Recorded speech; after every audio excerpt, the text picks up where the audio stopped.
저번 주 숙제였던 주제통합 8강을 한번 보도록 하겠습니다. 가문단입니다. 맨 처음에 칸트의 윤리학으로 시작을 하는데요. 여기다 네모 한번 가도록 할게요. 자, 칸트의 윤리학에서는 도덕 판단이 주관적인 감정이나 상황에 따라 달라지는 것이 아니고 밑줄 모두가 인정할 수 있는 보편적이고 객관적인 원칙인 도덕 법칙에 근거해야 한다고 봤습니다. 여기서 지금 무슨 말이 나왔냐면요. 모두가 인정해야 된다. 그러기 위해서는 개별적이라기보다는 보편적이어야 되고 주관적인 것보다는 객관적이어야 되는 그런 도덕 법칙이 있고 이것에 따라서 우리가 행동을 해야 된다. 자, 또한 칸트는 행위의 결과보다 뭐를 중요하게 생각합니까? 동기를 중요하게 생각을 해요. 즉, 이 행동을 왜 했는가? 내가 좋은 감정을 가지고 긍정적인 마음으로 이것이 옳다고 생각했는데 결과적으로는 그것이 안 좋은 결과를 가져올 수도 있는 겁니다. 그럼에도 불구하고 칸트는 동기가 중요하다. 아이고, 어서 오십시오. 동기가 중요하다라고 얘기를 했습니다. 자, 그는 어떤 결과를 얻거나 어떤 목적을 달성하려는 수단으로서의 명령이 아니라 명령 그 자체가 목적이 무조건적인 명령을 도덕 법칙으로 제시하였습니다. 다시 말해 때와 장소에 따라 달라지는 조건적인 가온 명령이 아니라 밑줄 어떠한 상황에서도 무조건 따라야만 하는 의무로서의 명령인 정언 명령을 내세운 겁니다. 무조건 따라야 돼요. 정언 명령. 네, 칸트에 대해서는 여러분들이 꼭 문과가 아니더라도 한 번 정도는 다 들어보셨을 건데요. 네, 칸트는 뭔가 정해져 있는 원칙, 이거랑 관련되어 있는 사람이라고 생각을 해주시면 일단 기본 밑바탕은 만들어져 있다고 생각해 볼 수가 있겠습니다. 첫 번째 문단을 읽어봤고요. 네, 기억에 관련된 설명이 나와 있었고 그리고 A로 되어 있는 부분이 나와 있네요. 그럼 우리가 기억과 니은을 비교하는 문제는 아직 풀 수는 없겠고요. 6번 문제 답은 바로 나왔다고 생각하시면 되겠습니다. 6번의 답은 3번이 되겠죠. 네, 이 문제는 비교적 오답률이 거의 없다. 아주 잘했다. 네, 여러분들도 잘해서 다 맞았습니다. 답을 원해주는 학생들 다 맞았습니다. 자, 그럼 우리가 이제 다시 본문으로 돌아가셔서 기억과 니은을 비교해야 되니까 두 번째 문단을 또 가도록 할게요. 칸트의 윤리학을 동기론이라고 한다면 공리주의는 결과론이라고 할 수가 있어요. 그러면 우리가 이 공리주의가 나쁘다는 의미가 아니라 칸트의 윤리학과는 대비되는 느낌이라고 볼 수 있으니까 공리주의는 세모하도록 하겠습니다. 근데 우리가 이제 공리주의란 말을 많이 들어봤을 거 아니에요. 그러니까 많은 사람에게, 그러니까 쉽게 말하면 최대 다수의 최대 행복이란 말이 가장 유명하죠. 그러니까 공리주의는 결국에는 뭐예요? 결과론입니다. 결과론. 어떤 동기를 가지고 있든지 간에 중요한 건 결과예요. 나쁜 동기를 가지고 있어도요. 결과가 많은 사람에게 이익을 줬다면 그건 좋은 겁니다. 그런 점에서는 공리주의와 칸트의 윤리학에서 동기론과 결과론이라는 점에서 서로 대비되는 거라고 볼 수가 있는데요. 공리주의는 동기가 어땠든 어떤 행위를 했든 간에 그 결과에 따라서 옳고 그름을 판단하는 겁니다. 그럼 결과가 옳고 그름의 기준이죠. 공리주의의 유명한 격언인 최대다수의 최대 행복은 가장 많은 사람들이 가장 큰 행복을 얻는 결과를 최선으로 보는 것으로 여기서 밑줄 행복은 최대다수가 인정할 수 있는 유용성 또는 쾌락을 의미합니다. 무슨 말이 나왔느냐?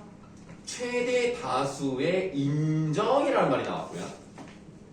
그리고 인정할 수 있는 유용성, 쾌락 이런 말이 나왔기 때문에 유용성이라는 것이 옳고 그름의 기준이 된다라는 것을 볼 수가 있겠네요. 자, 그럼 우리가 시간을 좀 아끼기 위해서 첫 번째, 두 번째 문단은 이 정도까지 읽고 3번 문제로 가도록 하겠습니다. 3번 문제. 네, 기억과 니은을 비교해 설명한 내용으로 적절하지 않은 것을 보기 3번부터 보시면 기억에서는 동기를 중심으로 니은은 결과에 따라 옳고 그름을 판단한다. 3번은 맞네요. 보기 4번. 기억과 달리 니은의 도덕 판단은 공동체 인정을 필요로 한다고 되어 있는데 우리가 아까 기억에서 뭐라고 되어 있습니까? 모두 인정하는 보편적 객관적 법칙이라고 나와 있고요. 니은 부분은 최대 다수가 인정할 수 있는 쾌락, 유용성 이런 얘기를 했기 때문에 4번이 틀렸습니다. 둘 다 공동체의 인정을 필요로 합니다. 3번의 답은 4번. 자, 가문단은 그 정도까지만 보도록 하고요. 나문단으로 갈 건데요. 나문단에서 네 번째 줄에 이중 과정 이론이라고 말이 나와 있습니다. 우리가 뭐 아주 유명한 그런 이제 딜레마에 관련된 내용이 나와 있는데요. 하나는 이제 트롤리 딜레마라는 게 있습니다. 이 트롤리 딜레마는요, 달리고 있는 트롤리 앞에 5명의 인부가 있다. 그러면 이거 선로 변환기를 당겼다. 5명이 죽는 대신에 1명만 죽일 수 있다면 과연 무엇을 선택할 수 있을 것인가? 그럼 1명이 죽는 게 우리는 낫다고도 생각할 수 있거든요. 그럼 그 1명의 죽음은 의미가 없는 것인가? 그 사람은 죽어도 되는 것인가? 과연 당기는 것은 타당한 것인가? 라는 윤리적인 질문을 해볼 수 있다는 겁니다. 그런데 중요한 건 트롤리 딜레마는 결국 누군가는 죽는 건 맞지만 선로 변환기를 당긴다는 얘기는 사람에게 어떤 행동을 직접 하는 건 아니에요. 근데 인도교 딜레마는 좀 달라요. 트롤리 앞에 5명의 인부가 있어요. 그리고 선로 위에 큰 체구의 남자가 1명 서 있습니다. 그 인도교 위에. 그러면 그 5명을 구하기 위해서는 어떻게 해야 돼? 그 등치가 큰 사람 밀면 돼요. 그러면 결국 5명을 살리는 대신 1명을 죽이는 거는 같거든요. 다만 인도교 딜레마는 뭐냐면 사람에게 어떤 행동을 직접 하는 겁니다. 그럴 때 사람들은 어떤 걸 선택하는 게 더 빠르냐? 선로 변환기를 당겨서 그래요, 그래도 한 사람만 죽는 게 낫겠어라고 판단하는 시간과 이 사람을 밀어서 5명을 살렸을 때 그래요, 밀게요라고 판단할 때 그 시간이 차이가 많이 난다는 거예요. 선로 변환기는 사람이 직접 하는 것이 아니기 때문에 기계를 다루는 것이고 인도교 딜레마는 사람을 미는 것이기 때문에 사람이 직접 하는 것이기 때문에 이거를 밀어야 되나 말아야 되나 고민을 더 많이 한다는 얘기입니다. 자, 그래서 우리가 259쪽에 두 번째 문단을 읽어보도록 하겠습니다. 트롤리 딜레마에서 85%의 피험자들은 선로 변환기를 당긴 것이 옳다고 했습니다. 그래요. 그래도 이 정도면 뭐 많은 대다수가 당겨야 된다라고 생각했는데 인도교 딜레마에 대해서는 12%의 피험자만이 큰 체구의 남자를 미루는 게 옳다고 판단했습니다. 그리는 사람 이름이에요. 이러한 차이의 원인을 감정의 활성화 정도에서 찾았는데요. 밑줄.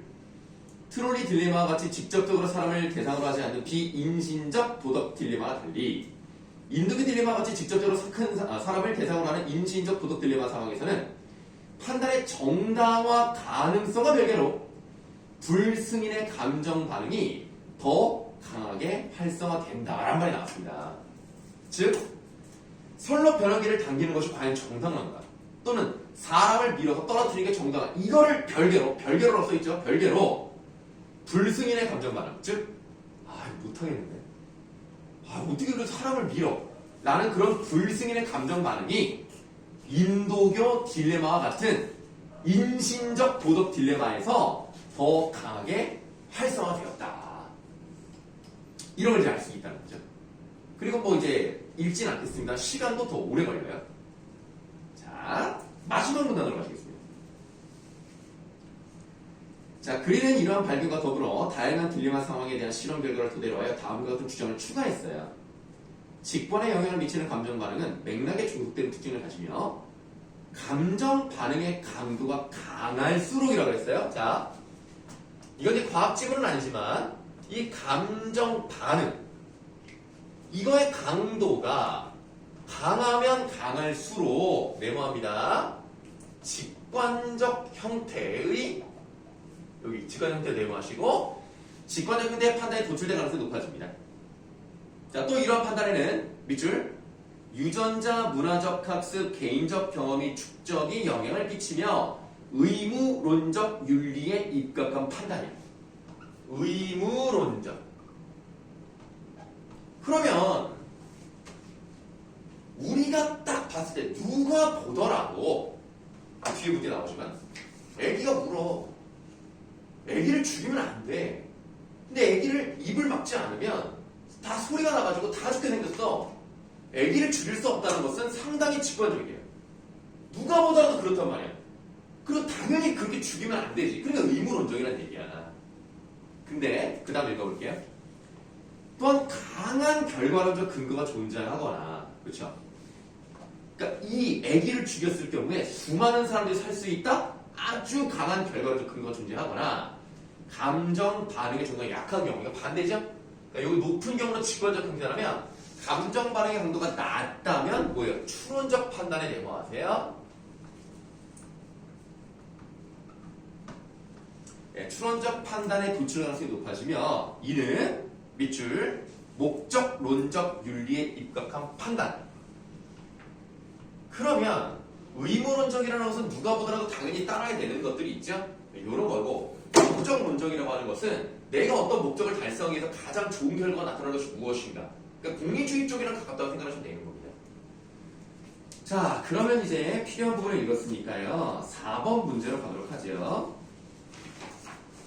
4번 나의 이중과정 이론을 이해한 내용으로 적절하지 않은 것을 골라보라 그랬습니다. 보기 4번을 보시면 직관적 판단은 의무론적 윤리에, 그렇죠? 직관적인 형태는 의무론적이랑 관련되어 있고요. 추론적 판단은 목적론적 윤리에 주로 부합한다. 4번은 맞고요.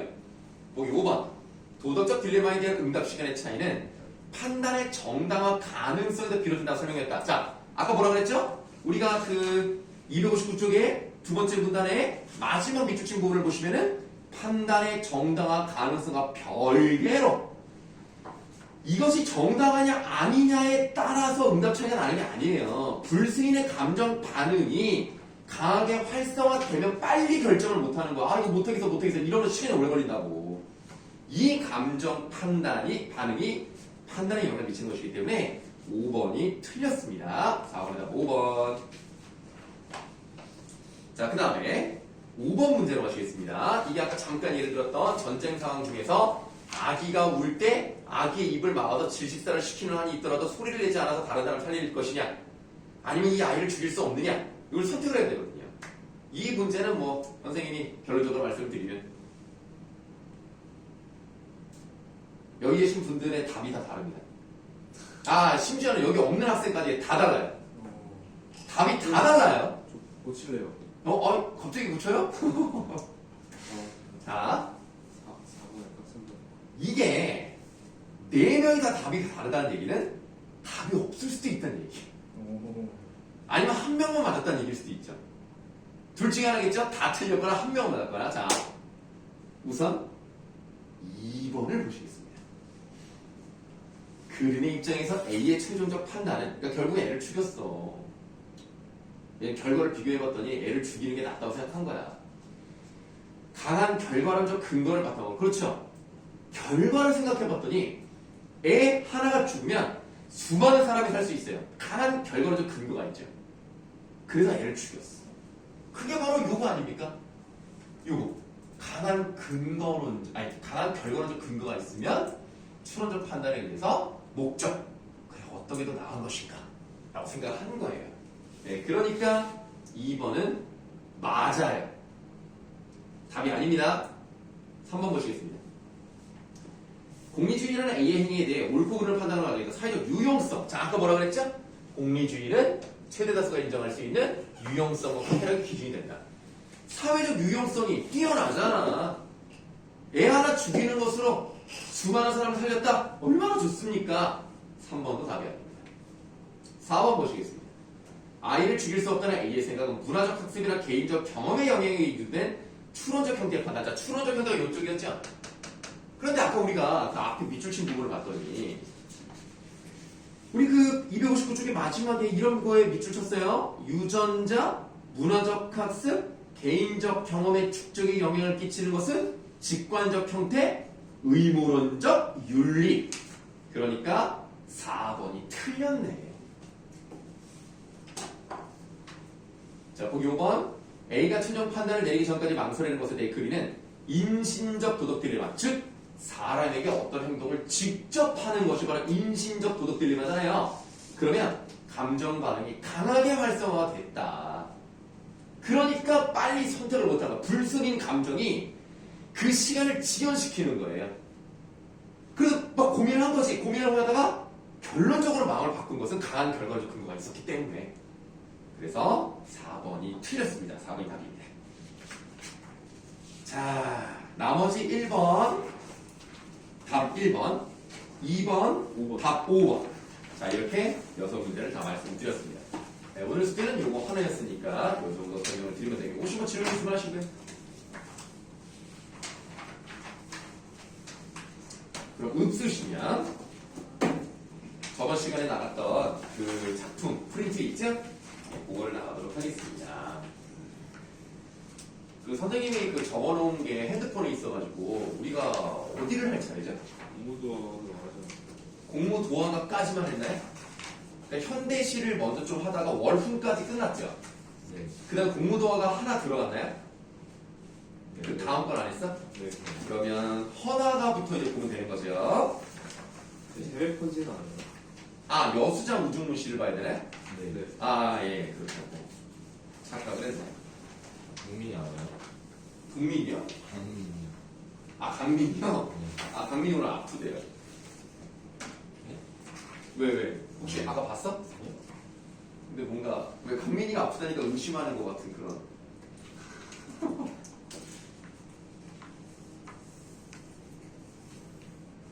강민아, 어떻게 산 거니? 안 온다니까 의심스러운가 봐. 그리고 그 언제가 될지 모르겠습니다만 우리가 이제 3학년 학생들을 이제 좀 합반을 할 거예요. 합반을 하면서 다시, 그러니까 합반을 하면서 분반이 좀 될 거예요. 아시겠죠? 그러니까 계양 계산을 합칠 건데 그 중에 또 분반이 될 겁니다. 그래서 원매호석으로 걸리나요? 아, 그건 아니에요. 그건 그건 아니고. 이렇게 나누면서 우리가 이제 반 배정을 다시 할 수 있다는 거 좀 알고 계시면 되겠습니다. 계산 계산만 합쳐져요. 네, 뭐요? 계산 계산만 합쳐져요. 네, 계양 계산만 합칩니다. 왜냐면 지금 우리가 3학년이 계양 계산 국제국어가 있는데요. 국제국어 원래 두 반이에요. 그 두 반을 이제 합쳐요. 네, 합치고 이제 또 3학년 이쪽 반을 또 합치고 그리고 이제 3학년은 이게 두 개 반으로만 갈 겁니다.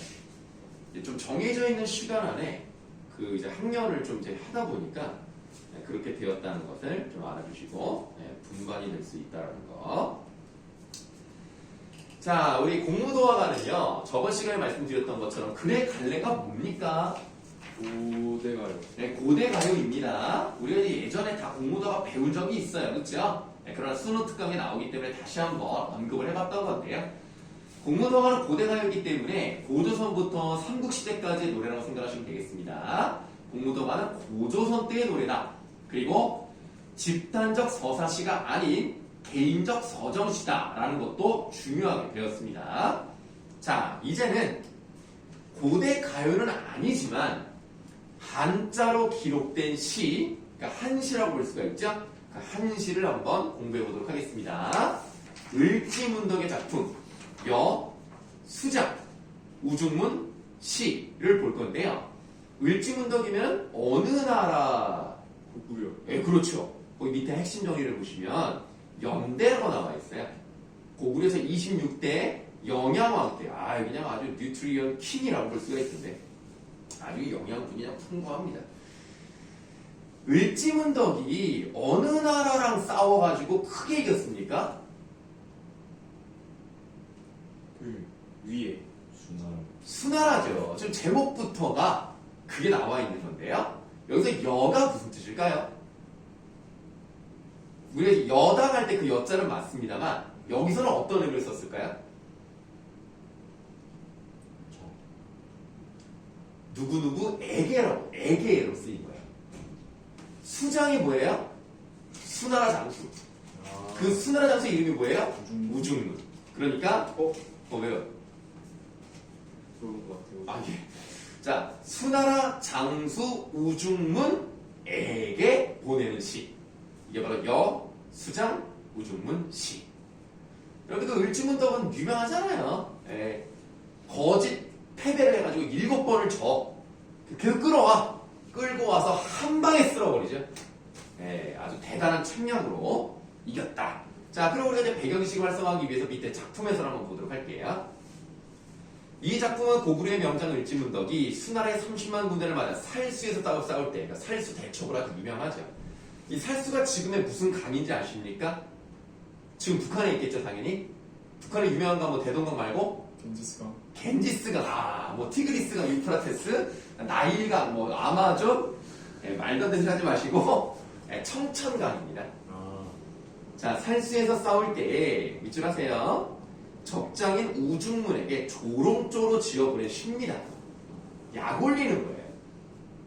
자, 기구와 승구라고 되어 있는데요. 이게 전체적으로 4줄이에요.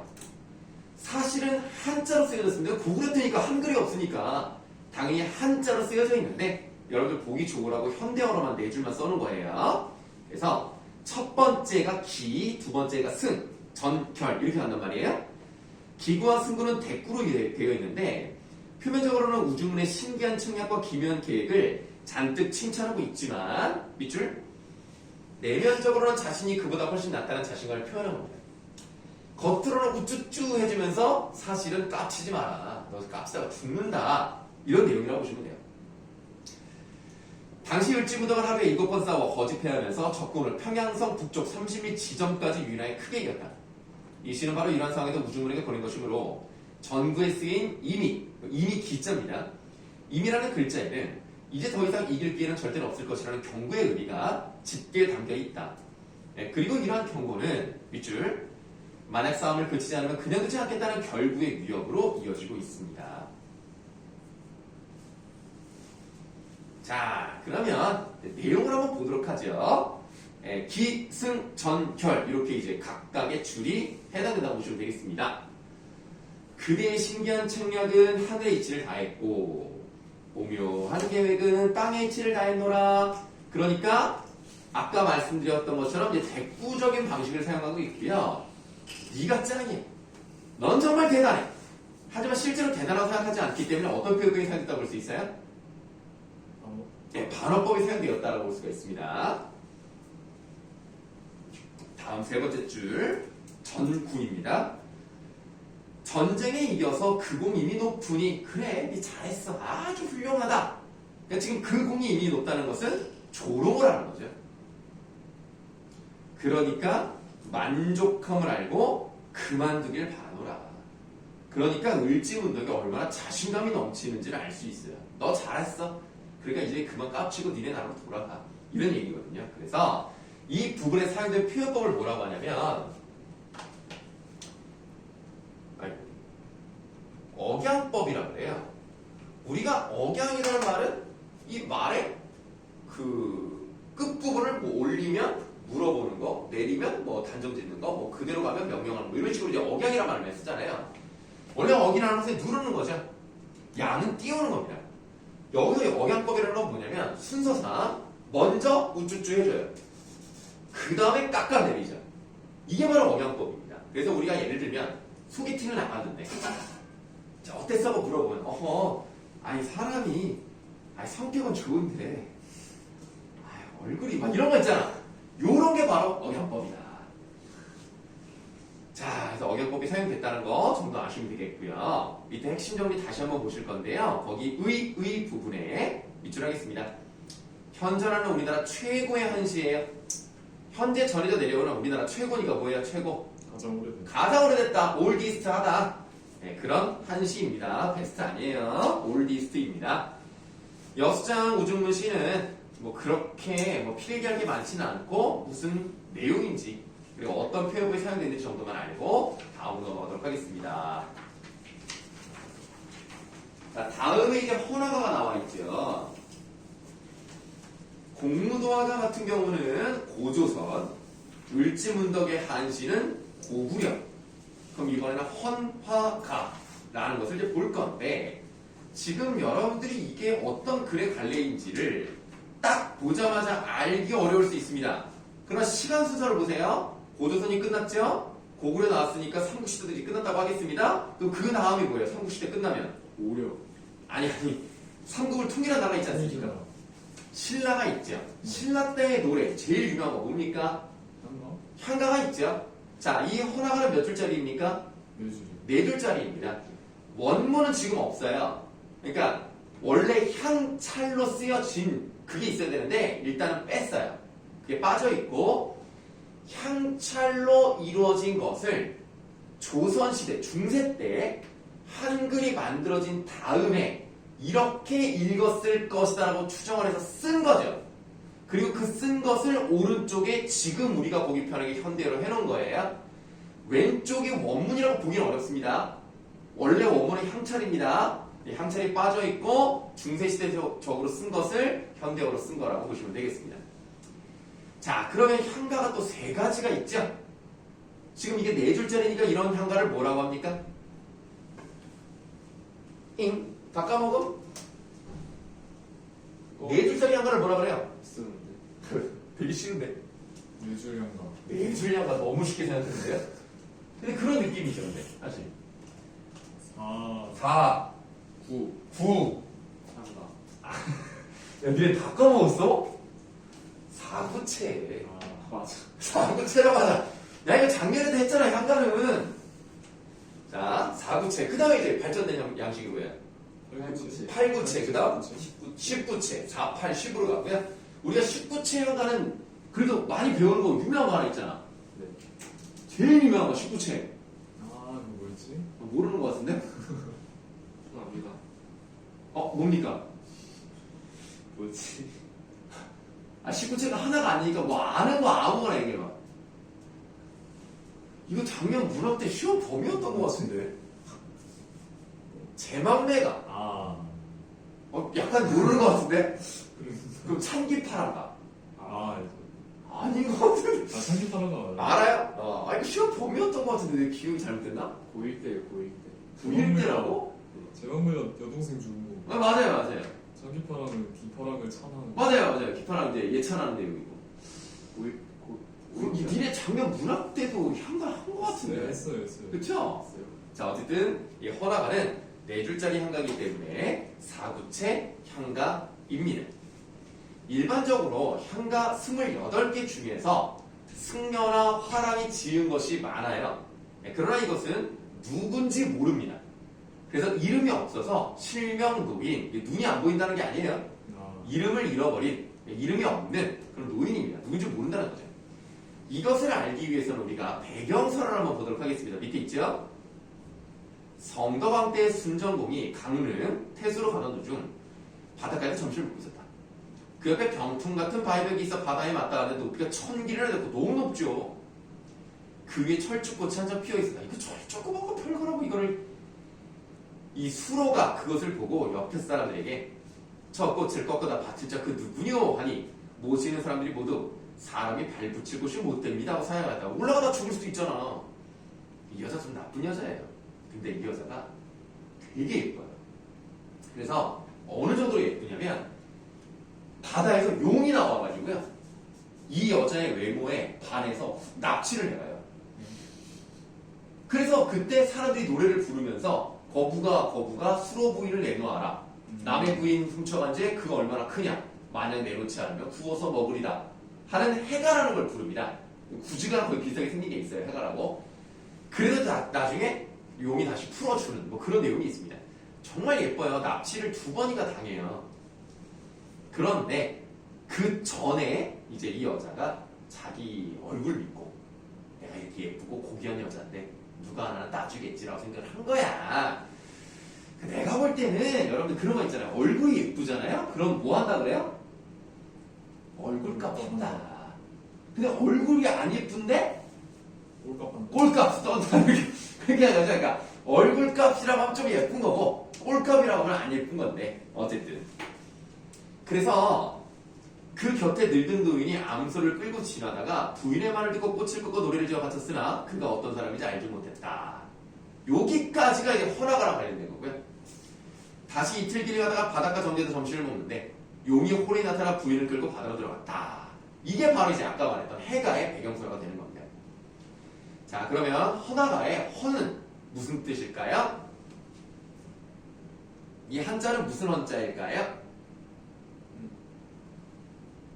약간 맞히는 느낌. 맞아요. 우리가 헌신적이다 할 때 바치다라는 뜻의 헌입니다. 네. 화는 꽃이니까 꽃을 바치는 노래라고 보시면 되겠어요. 왼쪽에 써 있는 거 보지 않고요. 오른쪽 현대어 풀이로 설명드리겠습니다. 자줏빛 바위 끝에 잡은 암소를 놓게 하시고, 자, 암소에다가 네모해 볼게요. 우리가 이 암소를 끌고 가던 노인이다라고 한다면 이 사람의 신분이 뭐였을 것 같습니까? 노비. 아니 노비라고 표현하지 말고요. 아니 소를 언제 써?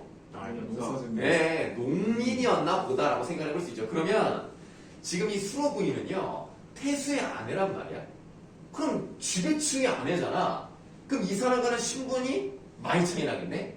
그러나 만약에 나를 부끄러워하지 않고 내가 지금 이 암소를 놓은 다음 올라가서 꽃을 꺾게 허락만 해주신다면 내가 바치겠다 이거거든요. 그럼 그런 신분적인 제약을 신경 쓰지 않아만 주신다면 내가 하겠다. 그래서 이거는 사회적인 제약으로 볼 수 있고요. 또는 이 사람이 올라가다가 다칠 수도 있고 못 할 수도 있잖아요. 그렇지만 허락만 해주신다면 내가 농사를 짓는데 아주 소중한 이 암소를 포기하고서라도 올라가겠다. 그래서 이것은 생업을 의미할 수도 있다.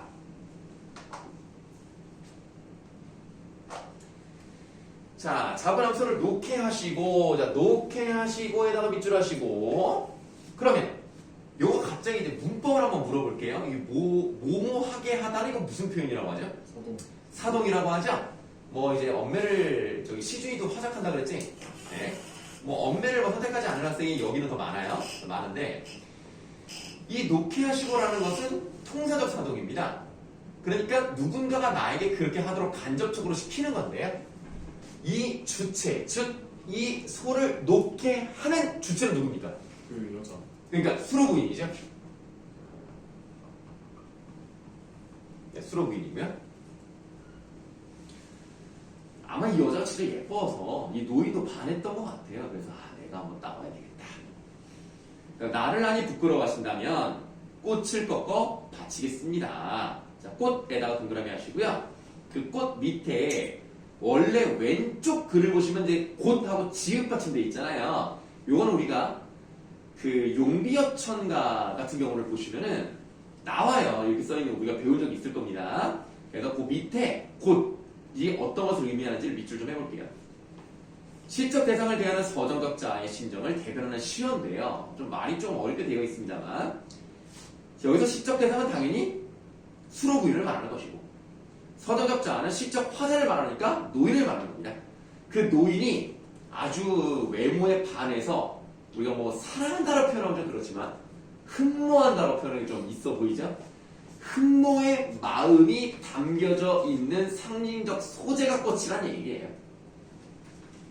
자, 그래서 꽃을 꺾어 밭이 오리다라고 되어 있습니다. 밭이 오리다 밑줄 하세요. 그럼 밭이는 주체는 누굽니까? 노인이죠. 이렇게 필기해 놓으면 간단합니다. 자, 우리가 이제 사구체 향가를 봤으니까 그 다음에 또 다른 작품을 보도록 할 건데 이게 여러분들 원래 수능 특강에는 그 유명한 작품이 있잖아요. 뭐 제망매가 천기파랑가 서동요 안 나와요. 아니 그게 아니라 이런 게 많이 나왔었어요. 근데 너무 많이 하다 보니까 이제는 완전 새롭게 헌화가 정말 잘 안 나왔거든요. 헌화가 진짜 오랜만에 나왔습니다. 그리고 그 다음에 나와 있는 안민가도 아주 잘 나오지 않았던 그런 작품인데 이것도 나왔다고 보시면 되겠습니다. 자, 아까 선생님이 설명을 드렸을 때 향가라고 하는 것은 주로 두 가지였다. 화랑이랑 승려가 지었다면 당연히 신라 시대에 지배층의 가치관이 들어가 있기 마련이고 특히 승려가 지었다고 하는 것은 불교적인 성격이 많이 묻어날 수밖에 없어요. 제망매가만 보시더라도 그런 불교적인 윤회 사상과 불교에 귀의하는 그런 뜻이 담겨져 있잖아요. 그러고 뭐 천기파랑가는 화랑에 대한 예찬적인 내용이고 그런 것들을 보시면은 아무래도 스님이 지었다, 승려가 지었다, 불교적인 느낌이 강해 드는데 안민가는 좀 다릅니다. 안자가 무슨 안자입니까? 편안한 편안한 안자입니다. 민은 뭐 당연히 백성 민자입니다. 백성을 편안하게 하는 노래예요. 이런 노래를 만들었다는 것은 현실이 어땠다는 것을 반영할까요? 혼란스러웠어요. 혼란스럽다. 혼란스럽기 때문에 이 노래를 만들어서 사람들을 좀 한마음 한뜻으로 만들고 싶었던 거예요. 자, 어떤 상황에서 이 노래가 나왔는지를 그 밑에 2번 창작 상황 및 창작 동기를 한번 보도록 할게요. 안민가의 창작 상황 동그라미 1번에는 천재지변이 민생을 위협했다. 동그라미 2번 외척 중심의 전국 운영이니까 그러니까 왕의 힘보다는 왕의 아내 그 가족들 중심으로 이게 권력이 좌지우지 됐다. 그러니까 국가의 공적 질서가 위축되는 등 왕권이 위축되었다. 그러니까 예를 드는 거예요. 예를 들면 윤석열과 김건희가 있는데 김건희 쪽 집이 아주 그냥 거기를 다 실권을 잡은 거지. 근데 윤석열의 힘은 약해지고 김건희 힘이 세진다. 그럼 이건 제대로 된 나라라고 볼 수가 없잖아요. 근데 그렇기 때문에 어떻게 하면 왕권을 강화시킬 수 있을까라고 생각을 한 거예요. 그런 사회 정치적 위기 상황에서 창작 동기를 보시면 경덕왕은 백성의 지지를 바탕으로 당면한 사회 정치적 위기를 벗어나기 위해 충담사에게 스님입니다. 부탁해 안민가를 창작하도록 했는데요. 밑줄 향가의 주술적인 힘으로 위기 상황을 해결하기 위해 창작을 했어요. 자, 내용상 특징을 한번 보도록 할게요. 전체적으로 민본 사상을 담고 있습니다. 백성이 근본이라는 거예요. 그러니까 백성을 잘 먹여 살리고 다스려야 나라가 튼튼해진다. 그리고 중요한 게 나왔어요. 밑줄 향가 가운데 유일하게 유교적 윤리의식 군신민의 도리를 드러내는 겁니다. 28개 중에 유일하게 이것만 유교적이에요. 또 우리가 일반적으로 신라라고 하면 불교가 국교이기 때문에 불교 생각만 하잖아요. 아, 유교적인 가치관이 없는 건 아니었구나. 이걸 알 수가 있습니다. 자, 그럼 이제 다시 올라가셔서 내용 보도록 할게요. 이것도 이제 왼쪽에 중세국어식으로 쓰여 있고요. 오른쪽에 현대어 풀이가 되어 있습니다. 오른쪽 현대어 풀이에가 괄호가 쳐져 있는 부분이 있는데요. 이 괄호 쳐져 있는 부분은 실제로 원문에는 없는 부분을 해석하기 좋으라고 넣어놓은 거예요.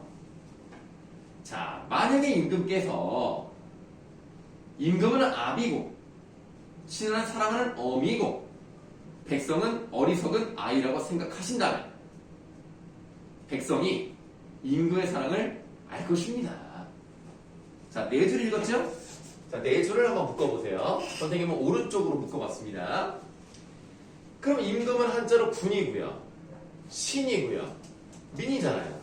군, 신, 민의 지위를 제시했어요. 엄마, 아빠, 애. 그러니까 뭘로 비유한 겁니까? 가족 관계에 비유를 했죠. 그럼 당연히 이 어린 아이들을, 어리석은 아이들을 잘 돌봐줘야 되지 않습니까? 배고프면 밥도 먹여줘야 되고 예쁜 옷도 입혀줘야 되고 잠도 재워줘야 되고 이러지 않습니까? 의식주를 해결해 줘야 된다는 얘기예요. 그 다음은 꿈을 대면서 살, 물생이라고 되어 있는데요. 이 꿈을 대면서 산다라는 것을 이렇게 볼게요. 열심히 먹고 살기 위해서 부지런히 그냥 움직이는 그런 사람들의 모습을 나타낸다. 꿈을 대면서 살 물생들 이를 먹여 다스릴 것입니다. 즉 먹여야 돼요. 그러니까 여러분들 정치고 뭐고 간에 일단 경제가 살아야 그 다음에 정치로 가는 거예요. 그러니까 사람들이 뭐 민주적이다 뭐 올바른 뭐 삼권 분립이다. 아니 물론 중요해. 중요한데 많은 사람들 그걸 신경 별로 안 써. 내가 굶어 죽겠는데 정치는 뭐 나발이고 뭔 개소리냐 이런단 말이야. 그러니까 경제를 살려야 되는 것은 예나 지금이나 똑같은데요. 잘 먹여 살려서 지금 예를 들어서 뭐 경제 성장률이 막 8%다. 이거 진짜 왕 대박이거든요. 지금 1%대밖에 안 돼요. 어쩔 수가 없어. 지금 우리나라가 지금 그런 상황이야. 중국도 지금 경제성장률이 4%대 정도 보거든요. 옛날에 8%대였어요. 절반밖에 안 되는 거야 이제. 자, 그러면 잘 먹여 살리면 백성들이 뭐라고 생각을 했어? 이 땅이란 말이 있죠. 그 이 땅이란 말 앞에다가 큰 따옴표 여세요. 이 땅을 버리고 어디로 가겠는가? 하고 닫아보세요. 만약에 백성들이 이런 말을 한다면, 야, 이렇게 살기 좋은 나라를 버리고 어디로 가겠어? 하하, 나는 너무 살기 좋다! 이런 말이 나오게 만든다면 나라를 보존할 것을 알 것입니다. 그러니까 여러분들 그렇잖아. 야, 내가 다른 나라도 뭐 얘기 들어봤지만 아유, 다른 나라는 뭐 미국만 보더라도 의료보험이 없고, 그러니까 민영보험은 있지만 국가 의료보험이 없고 총기를 가지고 다니니까 총기로 중단도 많고, 아유 무서워서 그런 데는 못 살겠어.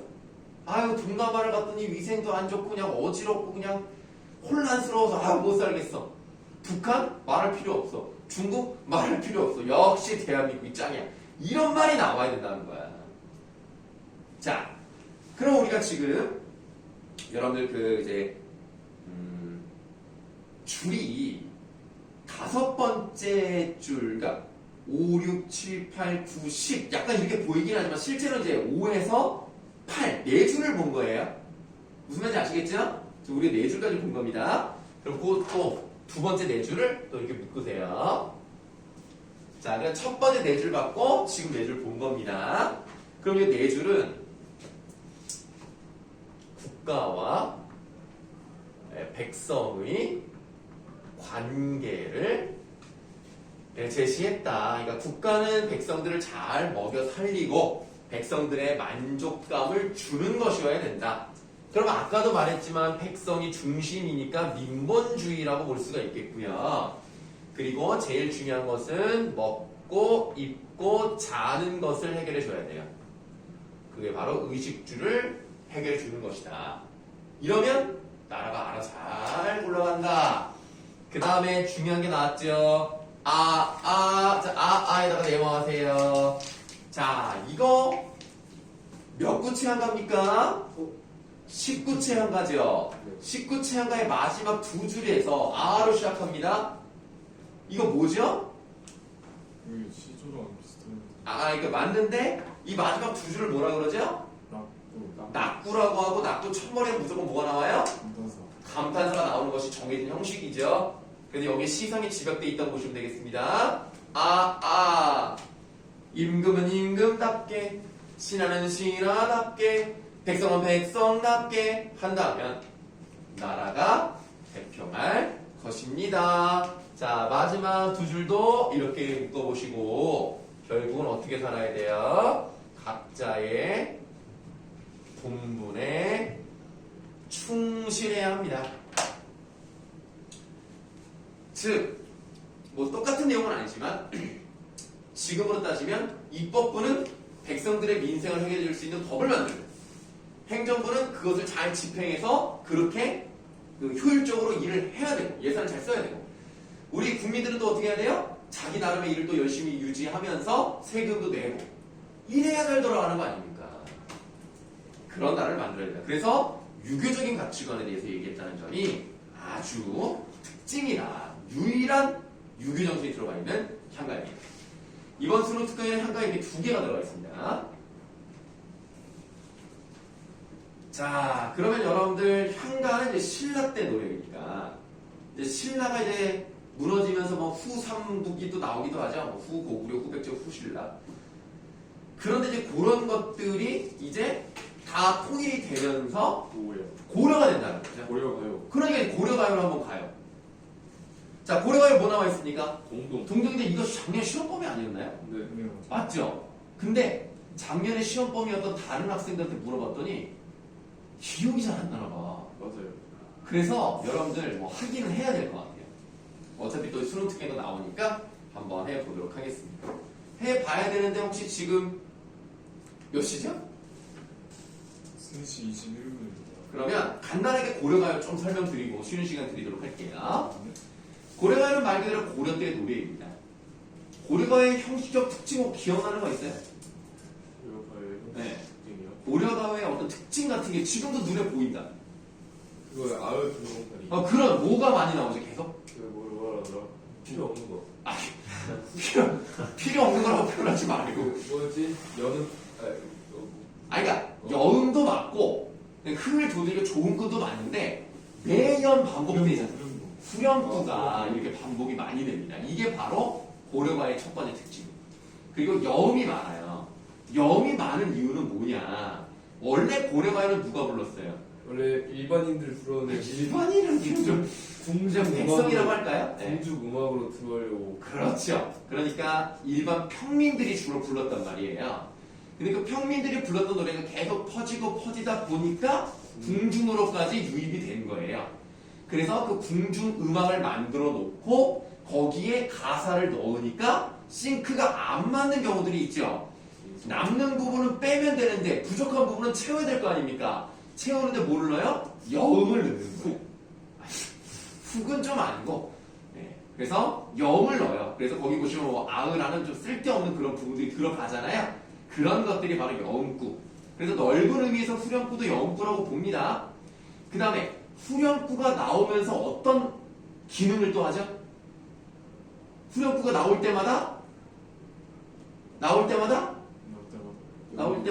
연구분이 되죠. 그래서 연이 나눠져 있는 것을 뭐라 그래요? 분연체. 네, 분연체라고 합니다. 네, 연이 나눠져 있는. 그래서 고려가요는요, 일반적으로 분연체, 후렴구는 일단 머릿속에 넣어놔야 되고요.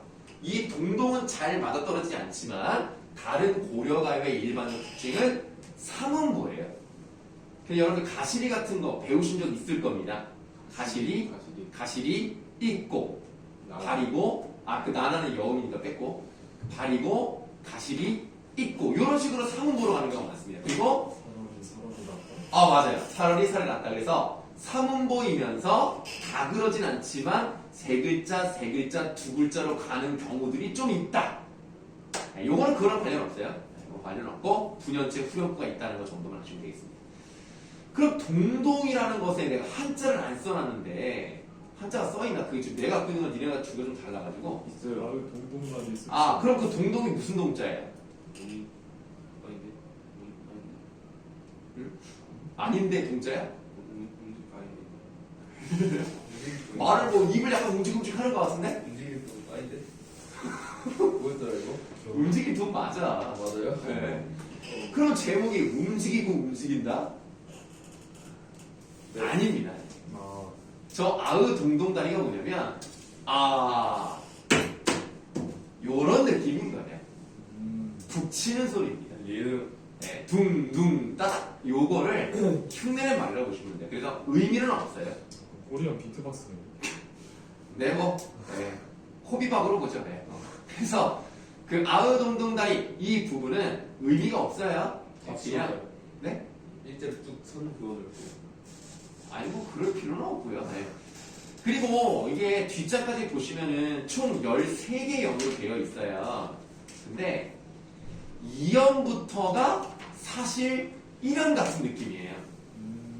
이거 지금 배우셔서 기억이 나실 것 같은데 이게 전체 어떤 식으로 지금 진행이 되죠? 그 1월부터 12월. 그렇죠. 1월부터 12월까지 하죠. 그걸 뭐라고 하는지 아십니까? 매 달마다 내용이 나오는 거? 월간지. 월간지요? 그게 그 매달 나왔던 거야? 한 달에 한 쪽씩 이렇게 나오는 거야? 뭐지? 월명체라 그래요. 네. 월명체라 그러고 우리말로는 달거리라고 합니다. 그래서 이제 월령체로 나오는 그런 작품들이 간혹 몇 개가 있어요. 농가 월령가라고 하는 조선시대 노래도 있고요. 고려 가요 중에서 얘가 최초야. 고려 가요 최초뿐만 아니라 그냥 우리나라 문학사 최초의 월령체 노래라고 보시면 되겠어요. 의미가 있어요. 개소리라고. 자, 부원장님 화나는데요. 부원장님 좀 기분이 안 좋으시네. 자, 월령체고요. 그리고 아까 말씀드렸습니다만 이제 고려가요로 이제 편입이 되는 과정에서 고려가 편입돼 궁중음악으로 편입되는 과정에서 아무래도 그 궁중음악이라서 임금님 앞에서 연주하고 그러실 거 아닙니까? 그러니까 그 노래를 잘 보시면 임금님에 대한 축복을 내리는 부분들이 꼭 조금씩 들어가는 경우가 있어요. 근데 여기서는 아까 내가 말씀드렸듯이 2년부터가 진짜라는 느낌을 준다면 1년은 그냥 집어넣은 거예요. 원래 고려가에 없었을 부분인데 들어간 것이 아닐까라고 추정하는 부분입니다. 그 내용부터는 쉬는 시간 갖고 할게요. 네. 집에 저희가 원래